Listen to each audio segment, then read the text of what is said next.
And that's what I've seen with Right. for B2B, Facebook, Instagram, even LinkedIn, like the organic is just hard. It's so much harder than what Yeah. it used to be 10, 15 years ago. And it's easy, like, for me to look back and be like, okay, why is my company not XYZ as far as somebody else? It's like, well, they had a 5-year head start when the internet was a lot easier back then. Insurance agents, what I found was they're open and they're able to be found. They want to be found on Facebook, so they were relatively easier to target over there.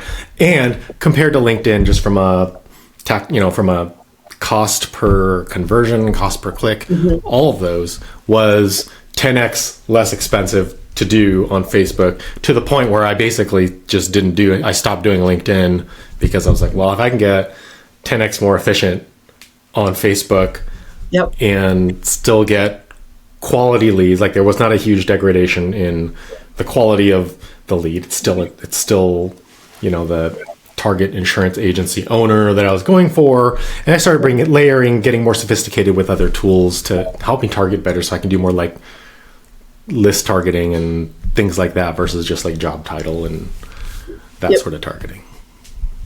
I love that. You mentioned, so with Facebook, were you also running Instagram, or are you sticking solely to Facebook? I started out just doing Facebook, and maybe it was my own like mental block that people aren't necessarily converting on Instagram.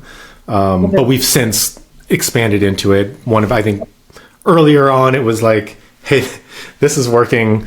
Let's just kind of stay in there, because again, I was working with limited daily budget until I'm like, okay, I can know consistently I can spend this much.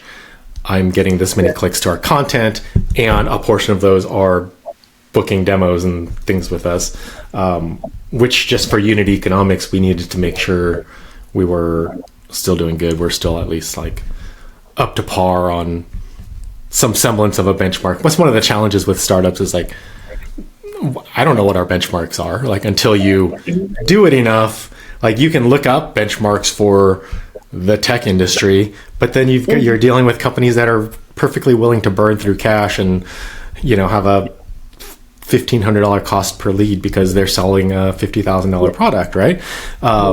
Whereas I can't in good conscience spend more than $400. That feels expensive to me on, generating a lead, but like I could stretch that and I can make that work if you look at like, an annualized value, whatever math you're going to choose to use, with your market. Like you have to find what's tolerable, what's your upper limits. And obviously we want to try to drive that down as much as we can, but still kind of depending on your campaign's goals, I guess.